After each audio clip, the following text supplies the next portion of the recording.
Hello coin collectors out there, welcome back to the Big D Coins channel. Hopefully everyone is having a great day as always. In today's video we are going to be talking about these dimes that you see in front of you right here. These are all 1950s United States Roosevelt dimes.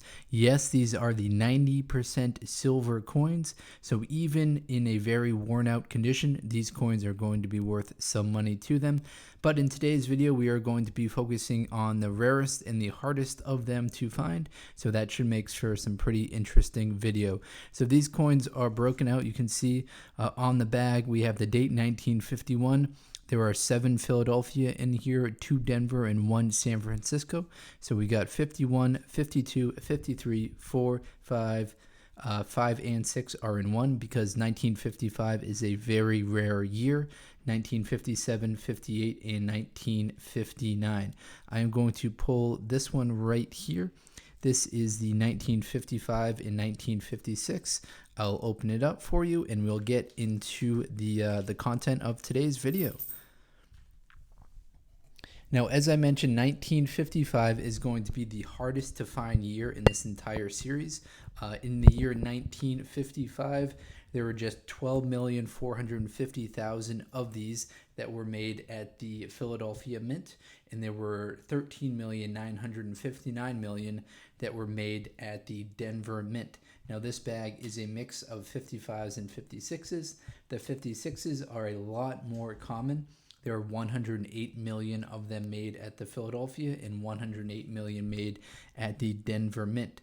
So let's go on a quick little hunt here and identify, oh, here it is right here, the 1955. The hunt didn't really take too long at all, but let me zoom in on this and we'll talk about the value associated with this particular coin right here. When we flip it over, we can see that there is no mint mark on the back right there. That's where the mint mark would appear if there is one. And that indicates, the lack of mint mark indicates that it was made at the Philadelphia Mint. So the value of these, according to the Red Book, in a EF40 condition, these are going to be worth around $3. In a Mint State 63, $5. Mint State 65, $8. In a Proof 65, which this coin is not, those are going to be much more valuable at $15 for this particular coin right here.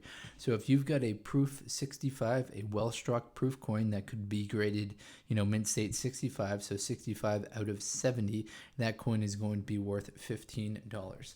Now, the Cherry Picker's Guide mentions 17 errors on the 1950s Roosevelt dimes. However, the Red Book names just a few, so they only list 3 of them. Most of them, they were all for the later years in the series. So 1960, there's a doubled die obverse. 63, another doubled die reverse. 1964, a doubled die reverse as well. So those are the most common errors for the Roosevelt dime.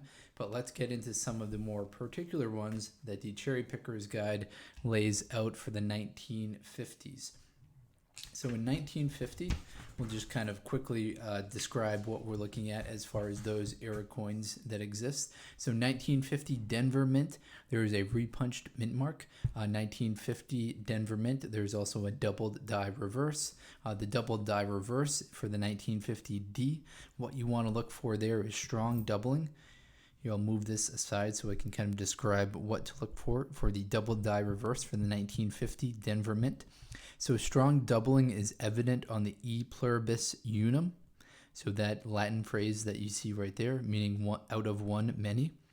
On the lower portion of the oak olive branch, in the lower portion of the torch. So we've got the torch in the center, we've got the oak olive branch right here on the right. So look there for doubling. If your coin has doubling on that from 1950 Denver Mint at a Mint State 65, that will be worth around $365.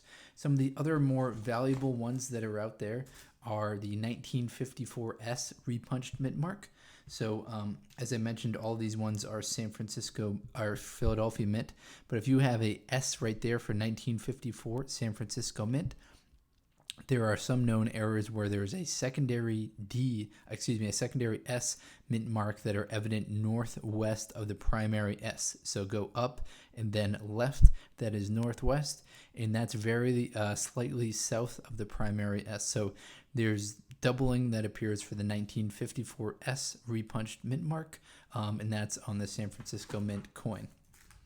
Now, as far as some other valuable errors, there's the 1959 repunched mint mark. So essentially what you're going to want to be looking for these 1950s is repunched mint mark errors. There are quite a few of them. So this one right here is not going to have that. So it's got the Philadelphia Mint. So keep your eye out for those repunched mint marks, and keep your eye out for 1955 Roosevelt dimes. Those are going to be the lowest mintage year in the entire series. The highest mintage year is going to come kind of later on in the series. If we look at the 1959, let me just get the mintage for you for that. 1959, the mintage on that is going to be 164 million. So we go from 12 and 13 million for these 1955s all the way up to 164 million. All right, everyone, that's all the info that I've got for you in today's video. If you are into coin collecting, please do check out some of the other videos on this channel. Thank you very much, everyone, and best of luck coin collecting out there. Enjoy.